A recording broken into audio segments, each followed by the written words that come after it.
Notre Seigneur doit régner sur tout, y compris sur le système économique.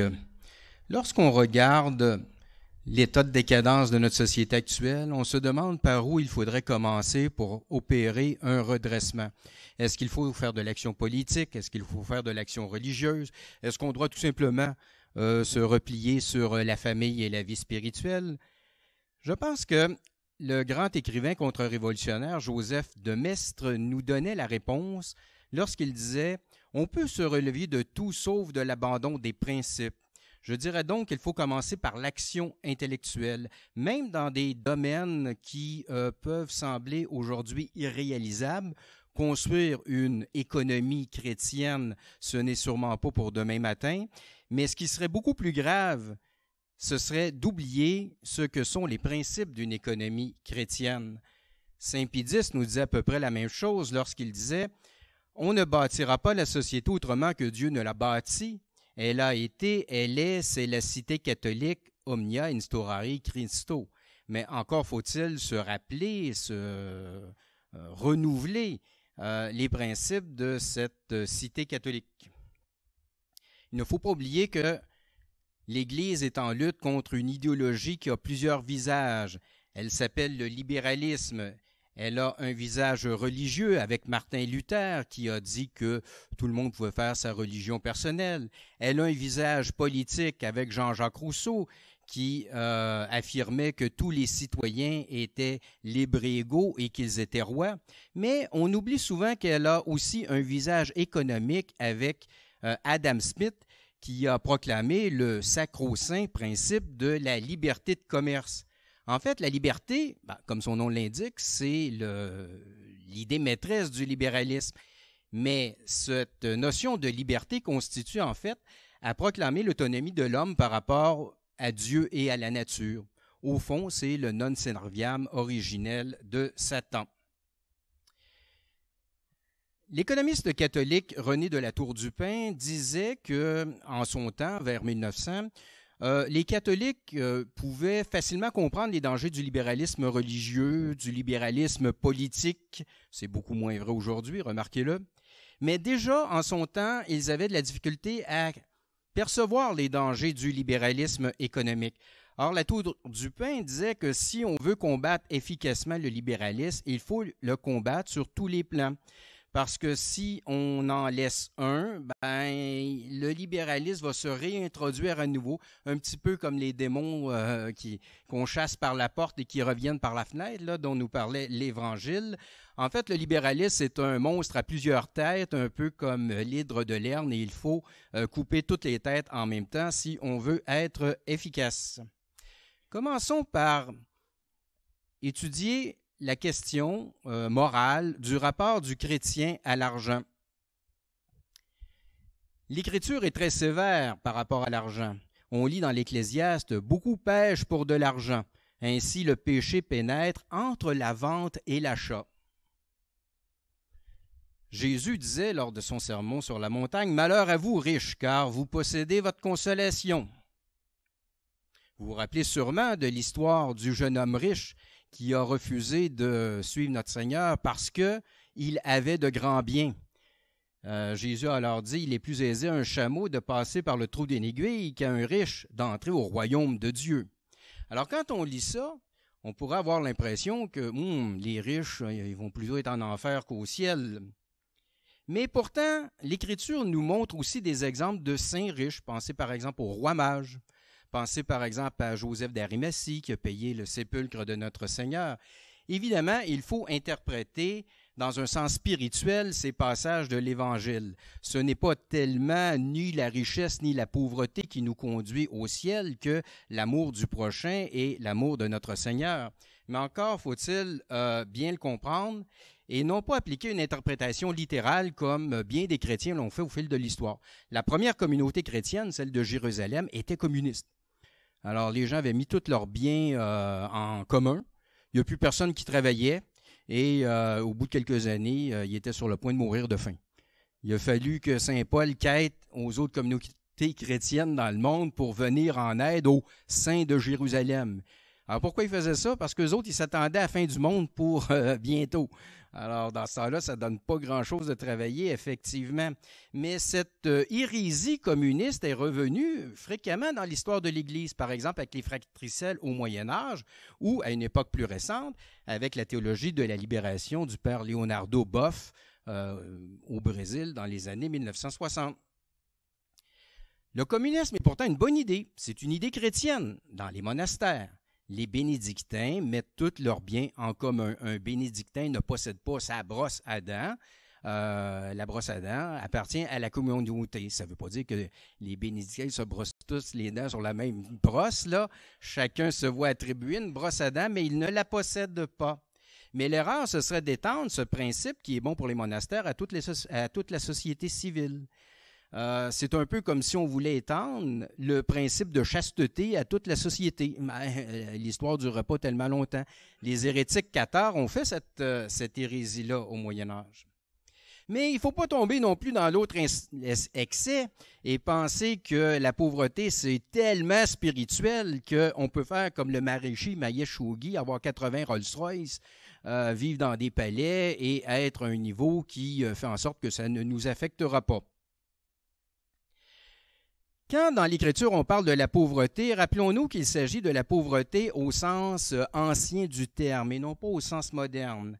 La pauvreté, ce n'est pas la misère.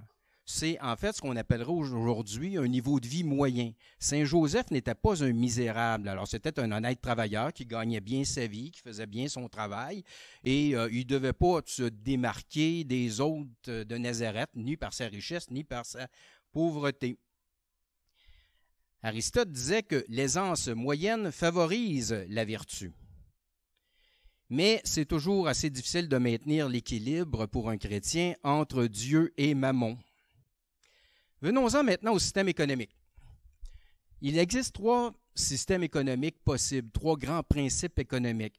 Dans toutes les sociétés, à toutes les époques, on a toujours un amalgame de ces 3 systèmes-là. Sauf que, selon l'époque ou les sociétés, il y a un des 3 systèmes qui est prédominant. Dans notre société, par exemple, c'est évidemment le capitalisme. Alors, les 3 systèmes, c'est le capitalisme, le socialisme et le corporatisme. Voici la définition de ces régimes. Le capitalisme, c'est le régime de l'entreprise privée de la liberté de commerce où le capital prime sur le travail. Dans le socialisme, on a un régime de direction de l'économie par l'État où, au contraire, c'est le travail qui doit primer sur le capital. Le corporatisme, lui, se veut un régime de régulation de l'économie par les associations professionnelles, aussi appelées corporations ou guildes, où il peut y avoir différents termes, en vue d'harmoniser le capital et le travail. En fait, la grande différence entre le corporatisme et les 2 autres systèmes, c'est que le corporatisme part du principe que les différentes classes sociales sont faites pour collaborer ensemble et non pas pour s'affronter, comme l'affirment les capitalistes ou comme l'affirment les socialistes. Mais les 3 systèmes peuvent se ressembler sur certains points et c'est pour ça qu'il y a souvent une confusion d'idées.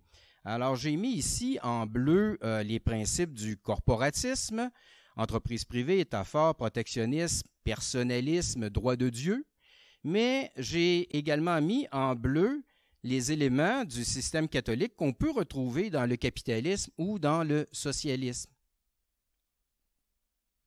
Dans l'Ancien Régime, avant la Révolution française, l'économie, du moins dans les villes, dans les campagnes c'était autre chose, mais dans les villes, l'économie était réglée par le régime des corporations. La corporation, c'est une association de métiers qui vise à former les membres du métier d'abord, mais aussi à déterminer les prix, à déterminer les salaires, les normes de qualité. Et la corporation, c'était même une espèce de société à l'intérieur de la société parce que les corporations s'occupaient de l'éducation des enfants des membres de la corporation. C'est la corporation qui s'occupait des gens lorsqu'ils étaient malades. Alors, c'était comme une espèce d'État dans l'État.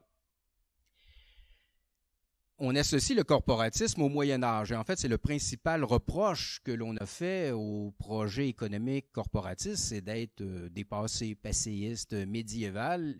Et on semble prendre pour acquis que le Moyen Âge a été une période de stagnation économique, ce qui n'est pas du tout vrai. Les historiens ont démontré depuis très longtemps que ça a été une civilisation de progrès. On n'a rien qu'à voir, par exemple, la croissance démographique qu'il y a eu entre l'an 1000 et 1300, qui est à peu près aussi importante que celle qu'il y a eu à l'époque des temps modernes, et ça montre qu'il y a eu des grands progrès dans le domaine de l'agriculture et de l'économie en général.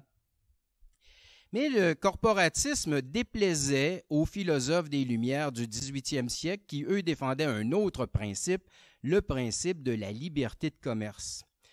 Turgot, qui a été un ministre du roi Louis XVI, s'attaquait, entre autres, à la réglementation du commerce du grain. Il a obtenu la déréglementation de ça. Ça l'a immédiatement amené une hausse considérable du prix du pain. Ça a amené des famines, des émeutes à Paris.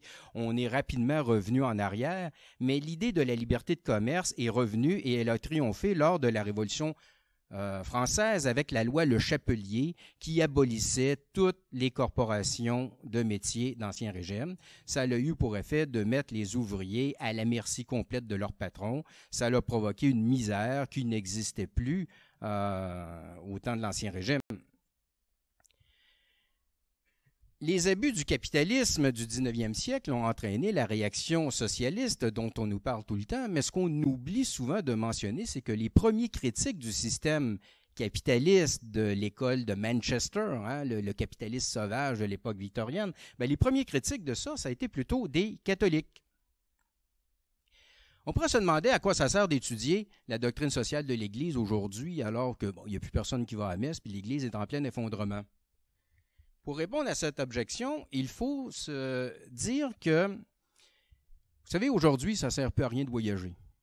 Si on va dans un autre pays, on va trouver une société qui a exactement les mêmes principes que chez nous. Le seul voyage vraiment intéressant et instructif, c'est le voyage dans l'histoire. C'est la redécouverte des vieux livres qui peuvent nous permettre de sortir de la pensée unique qui règne présentement, comme par exemple le dogme du libre-échange. Ici, au Québec, on a eu de grands penseurs catholiques sociaux, je pense à l'économiste Esdras Mainville et François Béranger, qui enseignaient à l'École des hautes études commerciales et qu'il faudrait redécouvrir. Mais il y a aussi des économistes non catholiques qui arrivent souvent aux mêmes conclusions que la doctrine sociale de l'Église. Je pense par exemple à Shoemaker dans son célèbre livre des années 70, Small is Beautiful, qui est devenu la Bible des écologistes. Quand vous lisez ça, c'est à peu près la doctrine sociale de l'Église. Maurice Allais, qui a remporté le prix Nobel de sciences économiques de 1988, arrivait lui aussi à des conclusions qui étaient proches de l'enseignement des papes. Et même du côté de l'islam, il y a un économiste saoudien du nom de Muammar Oumer Chapra qui essaye de développer une pensée économique islamique. Je ne sais pas s'il va la chercher dans le Coran ou dans les enseignements des papes, mais j'ai l'impression que ça se rapproche pas mal de ce que l'Église catholique enseignait avant le Concile Vatican II.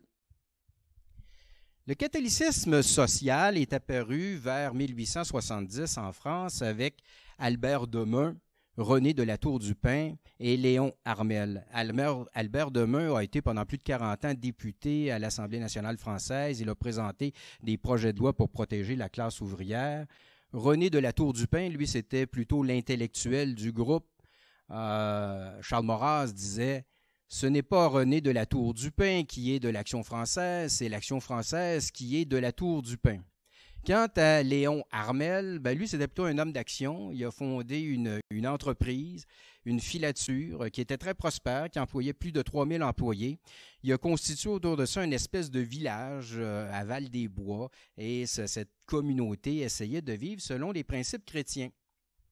Mais le catholicisme social était également répandu dans d'autres pays, avec Monseigneur Kettler en Allemagne, l'évêque des ouvriers, le jésuite Taparelli d'Azeglio en Italie, Monseigneur Mermillot en Suisse, et même chez nous au Québec, Alphonse Desjardins, qui a fondé les caisses populaires, se rattache à ce courant de pensée. Quels sont les grands principes du catholicisme social? Une économie régie par des corporations, syndicats, ouvriers et patronaux en attendant que les deux se fusionnent dans des corporations. Le catholicisme social prône les coopératives, des lois pour protéger la classe ouvrière, par exemple. La loi sur le salaire minimum, ça a été essentiellement réclamé par des catholiques, ça, autant en France qu'au Québec. On prône un régime de société plutôt autoritaire, fondé sur les traditions, et en France, les catholiques sociaux étaient à droite, sinon même à l'extrême droite, parce qu'ils étaient monarchistes. La philosophie du catholicisme social est devenue la philosophie officielle de l'Église catholique sous le pape Léon XIII, qui avait été surnommé le pape des ouvriers. Lors de la publication de la célèbre encyclique Rerum Novarum, Léon XIII dénonçait la misère imméritée du prolétariat. Alors regardez déjà, misère imméritée du prolétariat, Léon XIII pourfend un des dogmes centraux de l'idéologie capitaliste. Dans l'idéologie capitaliste, on affirme toujours que si quelqu'un est pauvre, ben c'est de sa faute. C'est parce qu'il est paresseux, c'est parce qu'il ne travaille pas. Tout le monde est capable de devenir riche. Moi, j'ai été capable, donc les autres sont aussi capables. Non, c'est pas vrai. Ce qui peut être vrai pour certains individus n'est pas vrai nécessairement pour tout l'ensemble de la société. Et c'est ce que le pape disait en disant que la misère du prolétariat était imméritée. Toutefois, l'inégalité sociale est voulue par Dieu. Dieu veut qu'il y ait des riches et qu'il y ait des pauvres. Pourquoi? Pour que les riches puissent pratiquer la charité et que les pauvres puissent pratiquer l'humilité. Il faut comprendre que tout le monde est riche et en même temps pauvre d'une manière ou d'une autre. On peut avoir de l'argent, mais on n'a pas la santé. On peut avoir la santé, mais on n'a pas l'intelligence, et ainsi de suite. Les gens ont différents talents. Or, la nature est faite comme ça. Dieu a voulu que ce soit comme ça pour que tout le monde s'entraide. Parce que si tout le monde avait toutes les qualités, ben tout le monde pourrait être indépendant et on ne serait pas obligé de pratiquer la charité fraternelle. Donc, c'est pour ça que l'inégalité sociale est voulue par Dieu pour favoriser le salut des âmes. La propriété est de droit naturel. Le principe de la lutte des classes enseigné par les socialistes est une erreur. Il faut adopter des lois sociales pour protéger la classe ouvrière, restaurer les corporations d'ancien régime, mais en attendant, on peut créer des syndicats ouvriers pour défendre les intérêts des gens les plus opprimés. C'est surtout ce dernier point qui a été retenu à l'époque. Le reste semblait être un peu de la philosophie de haut vol, mais sur le plan pratique, on a dit, bon, l'Église est en faveur des syndicats. Ce qui fait que bien des patrons, bien des libéraux d'esprit voltairien ont tout simplement accusé Rerum Novarum d'être une encyclique révolutionnaire. Pourtant, c'était plutôt une encyclique réactionnaire. Léon XIII disait « À qui veut régénérer une société en décadence, on prescrit avec raison de la ramener à ses origines. » Le pape Pie XI, pendant la crise économique des années 1930, a publié l'autre grande encyclique sociale, Quadragesimo Anno, qui allait beaucoup plus loin que celle de Léon XIII. Il dénonçait la dictature du capitalisme. Il affirmait que la haute finance avait réduit en esclavage l'État. Il rejetait le fondement même de la loi du marché, la loi de l'offre et de la demande. Il disait qu'il fallait revenir à la notion thomiste du juste prix et du juste salaire, que l'économie devait être gérée par les corps intermédiaires. Les corporations, ce sont des corps intermédiaires. Quand on parle d'un corps intermédiaire, c'est une institution qui est entre l'État, autorité suprême, et le peuple, qui est la base. Alors, toute institution qui est entre les deux, on appelle ça un corps intermédiaire dans la sociologie catholique. Mais le pape Pie XI faisait une mise en garde aux catholiques qui avaient tendance à vouloir s'allier aux socialistes, parce que quand on regardait dans les années 30 le programme des catholiques, le programme des socialistes, souvent ça se ressemblait, et il disait non, on ne peut pas vraiment s'allier avec le socialisme parce que la philosophie socialiste repose essentiellement sur l'athéisme et sur le matérialisme, même si c'est un socialisme modéré. Pie XII, lui, n'a pas écrit dans ses cliques sociales parce qu'il estimait que les grands principes avaient déjà été bien établis par ses prédécesseurs, mais il a parlé beaucoup de la question sociale dans différents messages, dont le radio-message La Solenita de 1941. On est à ce moment-là en pleine guerre. Et Pie XII précise dans quel sens l'Église entend le droit de propriété. Le propriétaire doit se considérer comme l'intendant des biens communs dans un but naturel et surnaturel. Là, avec, ça s'éloigne de la philosophie capitaliste. Parce que dans la philosophie capitaliste, si on est propriétaire d'un bien, ben c'est pour soi-même, c'est pour en jouir. C'est le droit de usum et abusum, le droit d'user et d'abuser, comme dit le droit romain. Ce n'est pas la conception catholique. Pourquoi Dieu veut-il qu'il y ait de la propriété privée? Tout simplement parce que les biens sont mieux gérés. Sont mieux gérés dans l'intérêt public lorsqu'ils sont gérés par des propriétaires, par des individus, plutôt que par la collectivité. L'échec économique des pays socialistes le prouve amplement. Une économie capitaliste, c'est peut-être injuste, mais c'est quand même plus efficace qu'une économie socialiste. Alors, c'est donc comme ça qu'il faut comprendre le droit de propriété, gestion personnelle, mais usage à destinée commune. Le droit au travail, Pie XII affirme le droit au travail, il ne dit pas le droit au revenu, le droit au travail, parce que le travail est nécessaire pour l'épanouissement personnel. Donc ici, Pie XII condamne à l'avance l'utopie de la société des loisirs qui va se répandre beaucoup dans les années 60-70. Vous savez, Félix Leclerc ne le savait pas, mais lui aussi, c'était un adepte de la doctrine sociale de l'Église parce que dans une de ses chansons, il dit « La meilleure manière de tuer un homme, c'est de le payer à rien faire. » Je ne sais pas s'il avait lu ça dans Pie XII, mais Pie XII disait exactement la même chose. Pie XII encourage l'accession à la propriété privée pour les familles et il semble s'inquiéter d'un nouveau problème. Il a vu poindre un problème et en 1941, il fallait être pas mal d'avant-garde pour le voir venir. Le problème du développement de la personne dans une société d'abondance. Hein? On n'était plus à l'époque de la misère imméritée du prolétariat ou de la crise des années 30. Déjà, la prospérité s'en venait. Et comment vivre en bon chrétien dans une société riche? Pie XII a été le premier pape à se pencher sur cette question et aussi à faire un lien avec la famille. Il disait « Ne devrait-on pas avant toute chose penser à l'espace vital de la famille et libérer celle-ci des liens que lui imposent les conditions de vie qui ne lui permettent même pas de concevoir l'idée d'une maison à elle. » Alors, toute famille, même les plus pauvres, devraient avoir leur maison à elle. C'était ça la grande préoccupation de Pie XII. Et c'est pour ça que je pense qu'on devrait surnommer Pie XII le pape de la famille. On le surnomme le pape de l'anticommunisme, mais en fait, il s'est préoccupé beaucoup plus de la crise de la famille que des questions économiques quand on lit ses encycliques. Déjà, les catholiques sociaux du 19e siècle avaient remarqué qu'un prolétaire ne peut pas avoir de patrie. Hein? Comment peut-on être patriote si on ne possède même pas une terre, on ne possède même pas une maison? Mais Pie XII va un peu plus loin en disant un prolétaire ne peut même pas avoir une famille. Hein? Le capitalisme a détruit l'idée de patrie dans un premier temps et l'idée de famille dans un deuxième temps. Parce qu'un peuple de locataires, ça n'a pas de patrie ni de famille. Et nous sommes tous aujourd'hui des locataires. Même quand on a une belle grosse maison unifamiliale, on paye une énorme hypothèque, la maison ne nous appartient pas, elle appartient à la banque. Qui sont ceux qui sont propriétaires, ne serait-ce que de leur maison? Il y en a. Le pourcentage est beaucoup moindre aujourd'hui qu'il était en 1950. Et il était moindre en 1950 qu'en 1900. Donc, on augmente au niveau de la richesse de la consommation, mais on perd en liberté économique.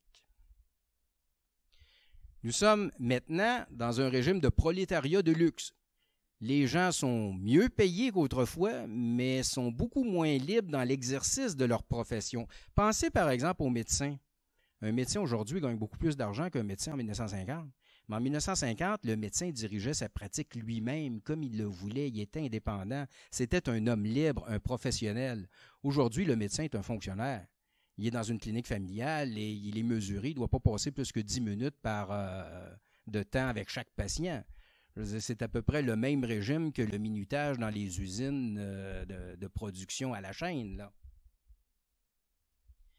Regardez la description que le père Émile Bouvier, un jésuite québécois, faisait du prolétariat en 1950 et demandez-vous si ça s'applique encore aujourd'hui. Le prolétariat, c'est une question de liberté plutôt que de revenus. On est prolétaire lorsqu'on est dépendant des systèmes économiques, lorsqu'il y a une instabilité des emplois et du standard de vie, lorsqu'on est menacé par la concentration de la production, lorsque le travail routinier est sans intérêt, qu'on a des mauvaises conditions de santé. Bon, on n'a peut-être plus les maladies industrielles du début du siècle, mais il y en a d'autres, le burn-out entre autres. Les conditions de santé dans le travail aujourd'hui ne sont pas nécessairement mieux qu'avant. Le principe de l'obéissance absolue au patron, alors ça c'est aussi fort aujourd'hui que ça l'était à l'époque victorienne, malgré qu'on prétend être dans une société libre et démocratique. Et finalement, le travail tend habituellement à paralyser les facultés intellectuelles et morales. Est-ce que la phrase de Pie XI, « La matière sort ennoblie de l'atelier tandis que l'homme s'y corrompt et s'y dégrade », est-ce qu'elle est vraiment dépassée? Pie XII parlait aussi des principes d'une juste nationalisation, parce qu'après la Deuxième Guerre mondiale, il y a eu beaucoup de nationalisations en Europe. Il disait qu'une nationalisation pouvait être acceptable, mais à condition de servir le bien commun, à condition que les propriétaires soient correctement dédommagés, qu'elle ne vise pas à concentrer l'industrie, que la société d'État soit efficace sur le plan économique et qu'elle n'ait pas été constituée dans un but politique. Appliquons ces principes-là à quelques exemples. Je dirais que la nationalisation de l'Hydro-Québec en 1963 répondait à peu près aux critères établis par Pie XII.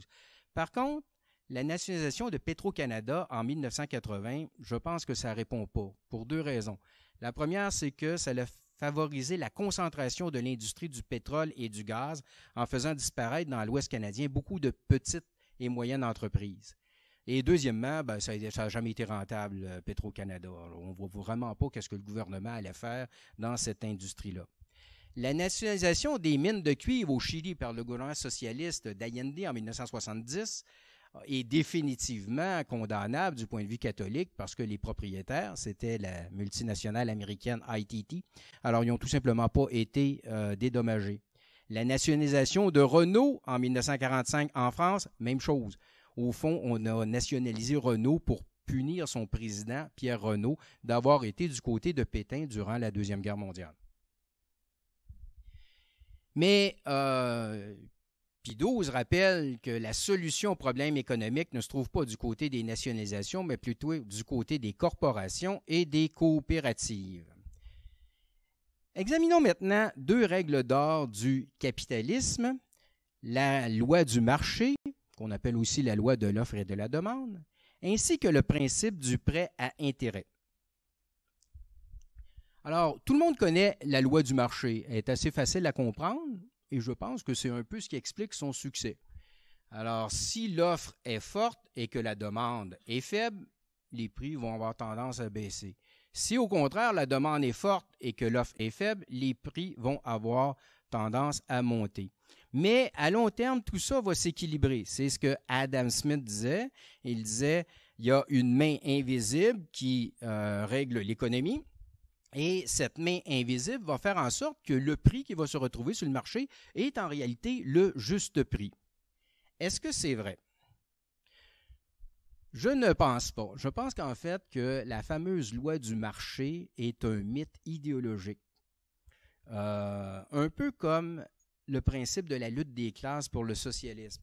Vous savez, Marx disait que la lutte des classes, c'était le moteur de l'histoire, ce qui n'est pas vrai. Si on étudie un peu l'histoire, on voit bien qu'il y a bien d'autres facteurs que la lutte des classes qui jouent.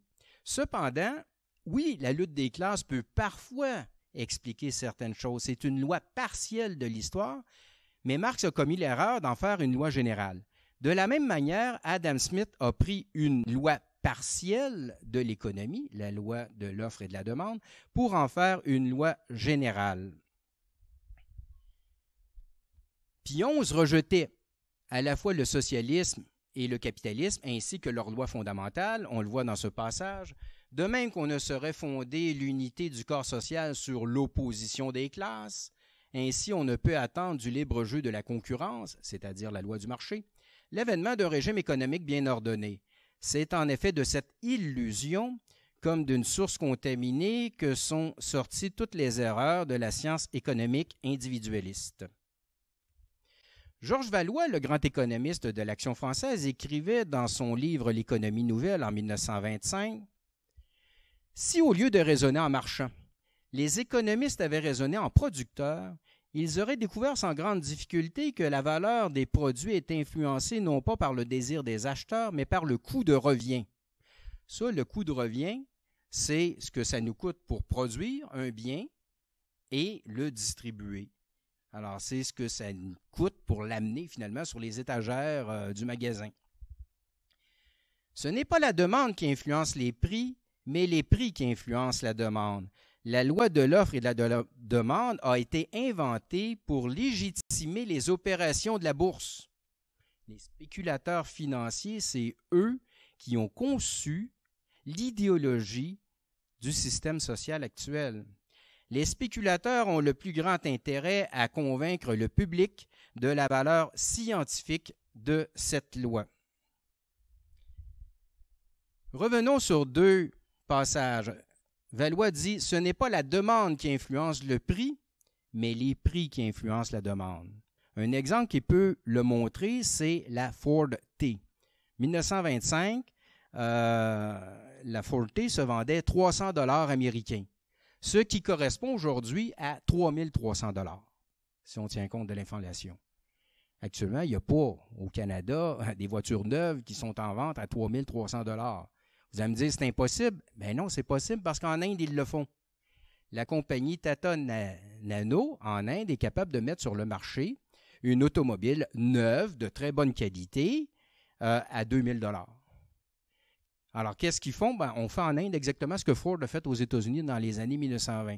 En 1920, on pouvait très bien vivre sans automobile. Personne n'est intéressé à acheter des automobiles, sauf les riches qui achetaient ça pour le prestige. Alors, on a baissé le prix pour augmenter la demande. En Inde, c'est la même chose. On peut très bien vivre en Inde jusqu'à présent sans automobile.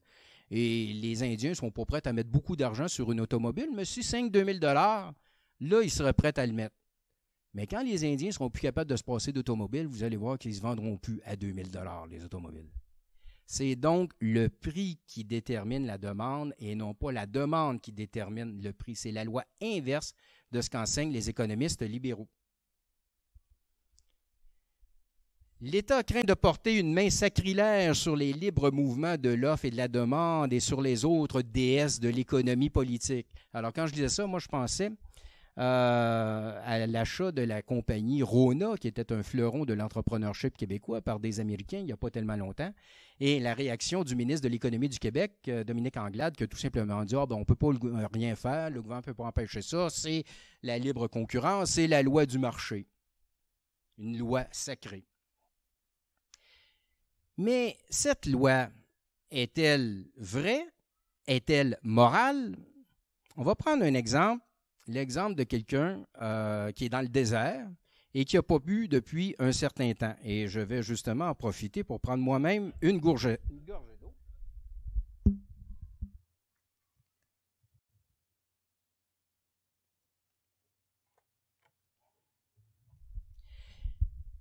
Appliquons les principes économiques capitalistes à cette situation. La demande est très forte, l'offre est très faible. J'ai une bouteille d'eau, je peux la vendre facilement 100, 500, 1000 $ à mon individu qui est là. Pourquoi? Parce qu'il faut que je sache qu'il y a 1000 $ dans ses poches. S'il ne l'a pas, je ne peux pas y vendre 1000 $, mais supposons que je sache qu'il a 1000 $, ben je pourrais, dans cette circonstance-là, lui vendre 1000 $.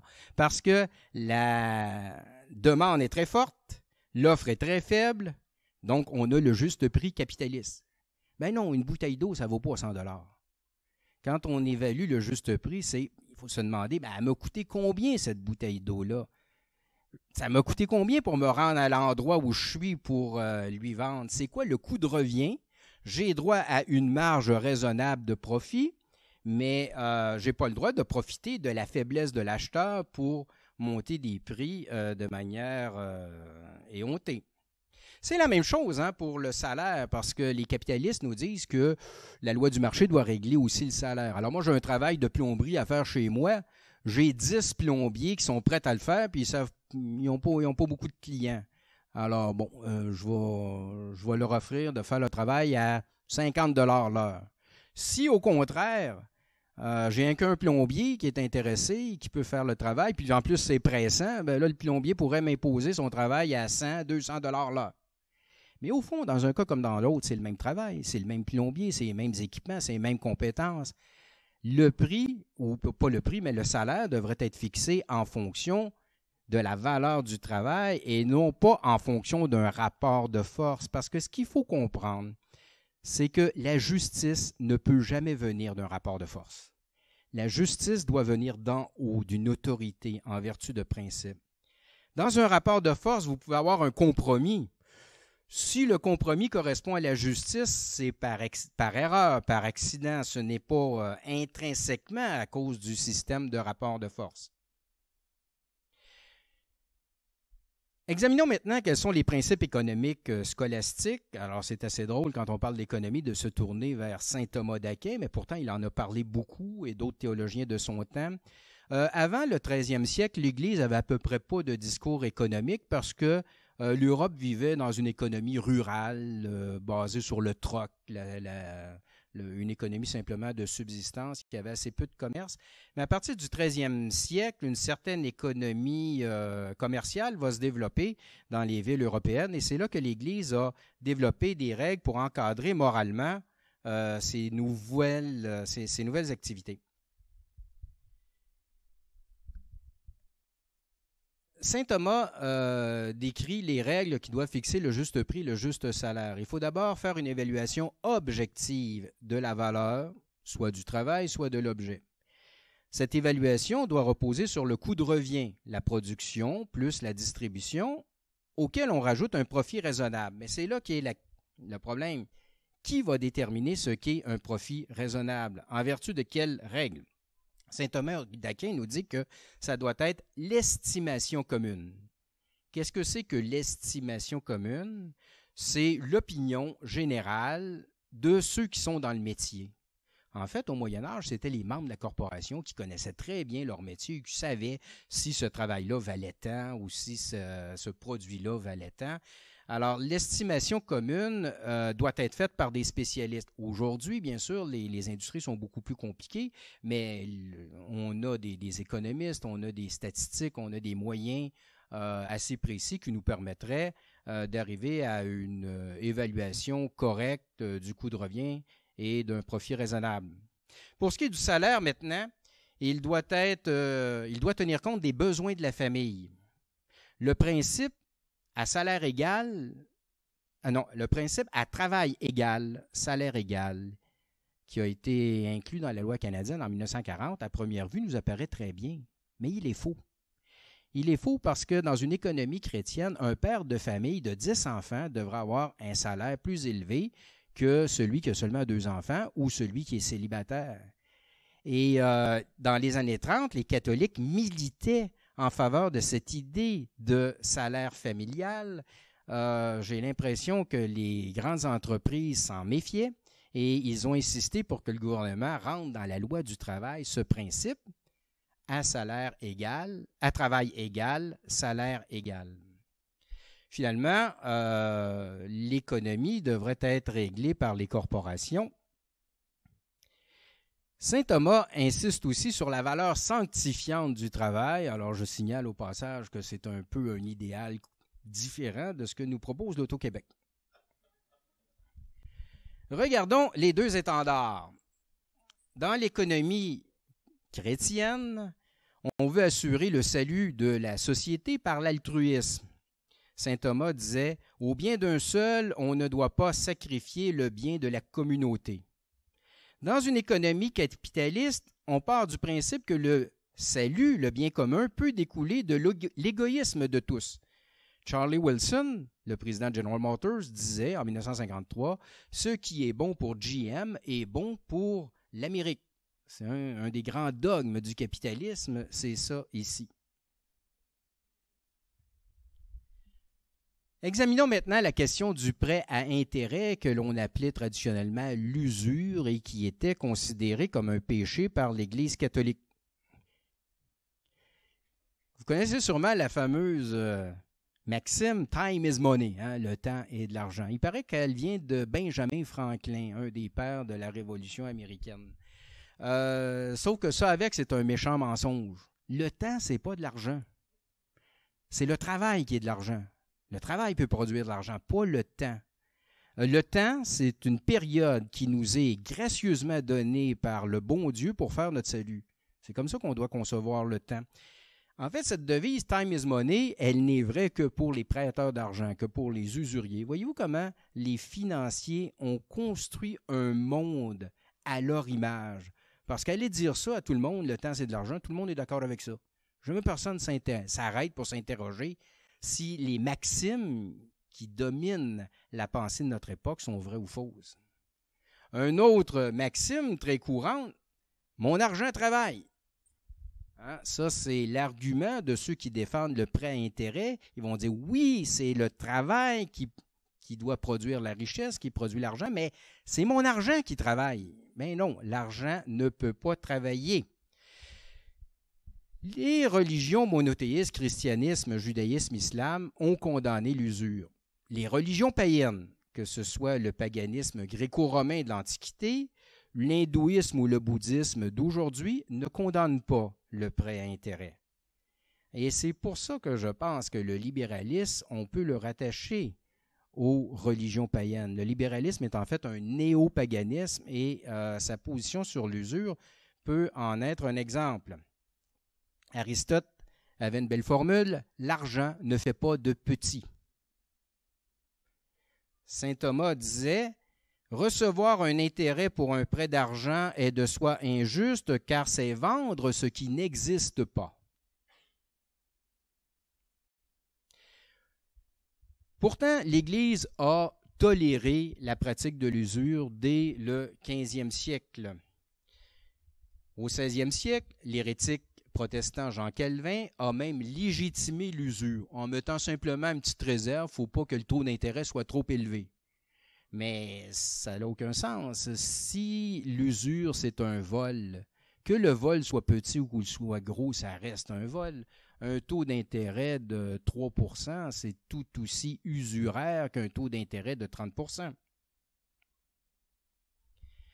Le pape Benoît XIV, dans l'encyclique Vix Pervenit en 1745, a rappelé les principes traditionnels de l'Église sur l'usure en disant que l'espèce de péché appelé usure se commet lorsque le seul prêt donne droit à un profit en plus du capital prêté, même si ce profit n'est pas excessif. Donc, c'est un péché en soi. La doctrine traditionnelle de l'Église sur l'usure telle qu'elle était au 19e siècle, je l'ai résumé ici sur le tableau, on affirme que l'argent est en soi improductif, comme disait Aristote. Le prêt simple doit se faire sans intérêt. Mais on peut charger un intérêt pour des coûts accessoires au prêt. Charger un intérêt est contraire au droit naturel et divin, sauf pour couvrir une perte du créancier qui pourrait être causée par l'inflation. Alors, vous prêtez 100 $ à quelqu'un sur un an, mais pendant cette année-là, il y a eu 3 % d'inflation. Donc, si vous réclamez 103 $ à la fin de l'année, c'est correct parce que le 103 $ correspond aux 100 $ que vous avez prêté au début. Gain potentiel perdu. Alors, vous dites, je prête 100 $, mais il doit me donner un petit intérêt parce que sinon, j'aurais utilisé ce 100 $ ailleurs et j'aurais fait de l'argent avec. Je le mets en rouge parce que ça, c'est un faux principe. Saint Thomas le disait, un gain potentiel, un bien potentiel, ce n'est pas un bien. C'est imaginaire, c'est pas réel.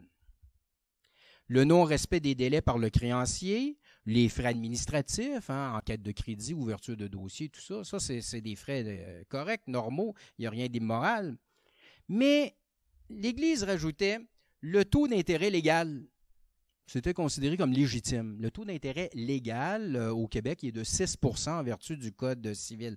Ça, c'est pas le taux d'intérêt que chargent les banques. Ils peuvent charger le taux qu'ils veulent. Mais si le contrat ne prévoit aucun taux d'intérêt, ben c'est 6 %. Alors ça, l'Église disait dès le 19e siècle que le taux d'intérêt légal, c'était moral. Regardez le glissement, regardez l'erreur. Ce qui est légal devient ce qui est moral. Il y a aujourd'hui des gens qui disent que l'avortement, c'est moral, tout simplement parce que c'est légal. Hein? On a légalisé la drogue. On se posait la question à savoir, c'est-tu péché ou c'est pas péché de prendre de la drogue?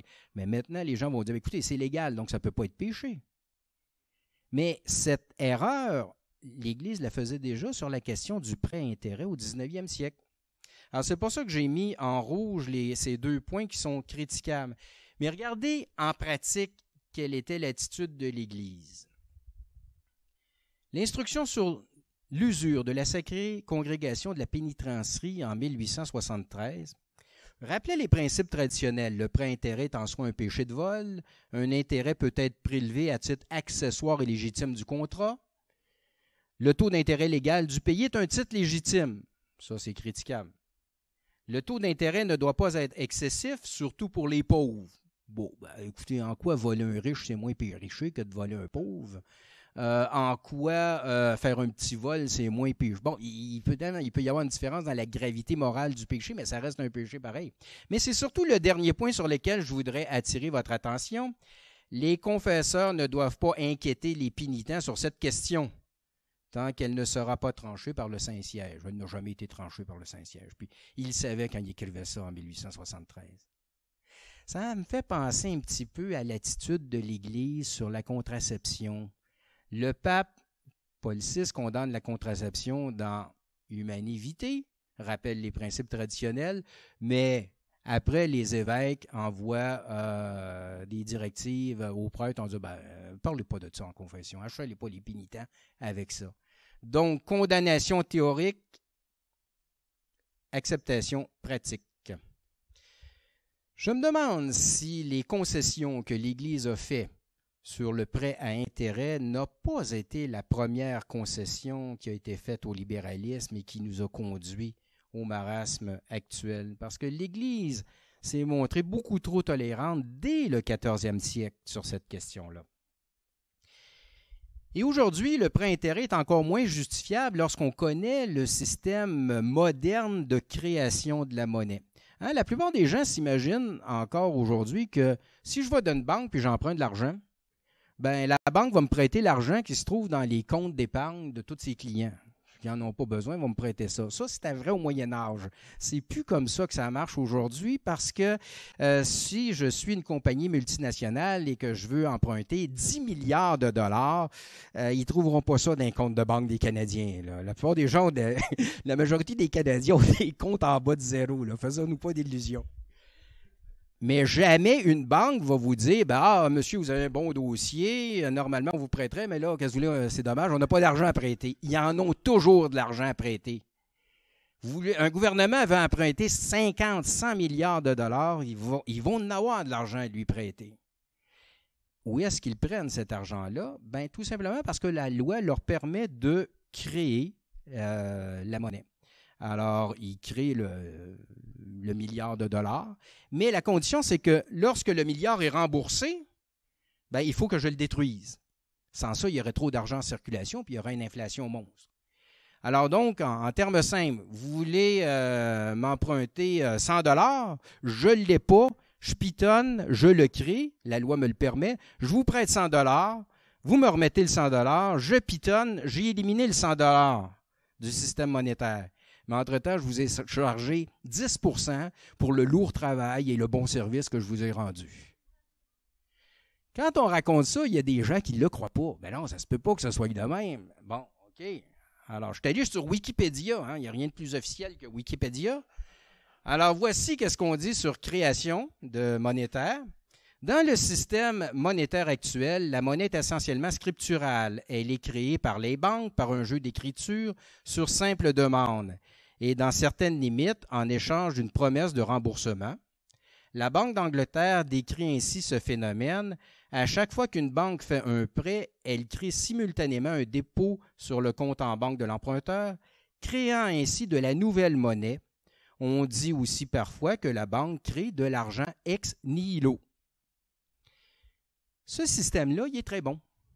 Il est très bon parce qu'il permet d'emprunter pour développer l'économie, faire des investissements. Il est important d'avoir de l'argent pour que l'économie fonctionne. Le problème, c'est que ce pouvoir-là a été donné à des institutions privées qui font des profits. On pourrait très bien imaginer un système où il y aurait une banque d'État qui prêterait de l'argent sans intérêt. Bon, ils vous chargeraient des frais administratifs normaux pour leur personnel et tout ça, mais comme tel, le prêt serait sans intérêt si le prêt est justifié pour le développement économique. Et c'est d'ailleurs... oui, je voulais mentionner avant d'arriver à la solution. Évidemment, vous imaginez le pouvoir énorme que ce processus de création d'argent donne à l'oligarchie financière. Mayer Amsched Rothschild, le fondateur de la célèbre dynastie Rothschild, qui est la plus puissante famille au monde, disait vers 1800 « Donnez-moi le contrôle de la monnaie et je me passerai de ceux qui font les lois. » Bon, j'ai lu qu'il paraît que la citation est apocryphe. Il paraît qu'il n'aurait jamais dit ça. Mais même s'il ne l'a pas dit, il l'a sûrement pensé. Et de toute façon, c'est ce que pense l'oligarchie financière d'aujourd'hui. Mais la solution, ce serait celle que l'Église avait déjà inventée à la fin du Moyen Âge, les monts de piété. Alors, c'est en fait les Monti di Pietà, ça avait été inventé en Italie. On devrait traduire ça par crédit de charité, mais il y a eu une mauvaise traduction française. Monts de piété, ça ne dit pas grand-chose. Mais c'était quoi? C'était en fait des banques qui prêtaient, des banques mises sur pied par des communautés religieuses, qui prêtaient de l'argent sans intérêt à des pauvres. Alors, ça a été combattu par les usuriers et en France, ça a été supprimé en 1644 après la mort du roi Louis XIII et de Richelieu, qui eux autres étaient de bons catholiques. Et ça a été supprimé à la demande des usuriers qui chargeaient à ce moment-là des taux d'intérêt de 130 % par année. Avec le Concile Vatican II, l'Église a abandonné sa doctrine sociale traditionnelle. On a bouleversé toute la doctrine de l'Église dans tous les domaines, y compris dans le domaine économique. Le document Gaudium et Spes tient un discours vaguement social-démocrate. Les encycliques des papes allaient à peu près dans le même sens par la suite. Dans Mater et Magistra, en 1960, le pape Jean XXIII tendait une main aux communistes. Alors, il disait le contraire de Pie XI. Il disait qu'on pouvait faire alliance avec les communistes parce qu'au fond, on visait la même chose, la justice sociale. En 1967, l'encyclique Populorum Progressio de Paul VI tenait un discours tiers-mondiste, culpabilisant l'Occident qui était responsable de tous les malheurs du monde. Jean-Paul II, lui, dans Sanctissimus Annus, 100e année de l'encyclique Rerum Novarum, ça a été publié en 1991 après la chute du bloc communiste. Lui, il revient plutôt au libéralisme. Il fait l'éloge de la libre entreprise, de l'économie de marché. Il se réjouit de l'effondrement du monde communiste. Pour ce qui est du pape François, lui, c'est le pape de l'écologie. Alors qu'il n'y a plus personne qui croit au réchauffement climatique, lui, il a commencé à parler du réchauffement climatique. Alors, quand l'Église veut se mettre à la mode, elle se met toujours à la mode d'il y a 20 ans, elle est toujours en retard d'une guerre. Mais avec quoi qu'il en soit, ce qu'il faut retenir de tout ça, c'est que les papes tiennent à peu près le même discours que l'idéologie dominante. Léon XIII, Pie XI attaquaient les puissances dominantes de leur temps, l'idéologie capitaliste, l'idéologie socialiste. Eux, ils vont tout à fait dans le sens du courant. Alors, rappelons en quelques mots ce que devraient être les grands principes d'une économie chrétienne. Propriété privée, mais à destinée commune. Respect des inégalités sociales, rôle subsidiaire de l'État, donc intervention de l'État le moins possible. Corporatisme et coopérativisme, protectionnisme économique, stabilité monétaire. Consommation modérée, autorité de l'État sur l'économie et de l'Église sur l'État. Dans une société bien ordonnée, on aurait l'Église au-dessus, l'État en deuxième place l'économique en troisième place. Aujourd'hui, c'est tout à fait le contraire. C'est l'économie qui est en première place. On n'a qu'à regarder la campagne électorale actuelle, comme toutes les campagnes électorales. L'État est subordonné à l'économie. Pour ce qui est de l'Église, bien évidemment, c'est bien la dernière des choses dont on tient compte et on la met au bas de l'échelle.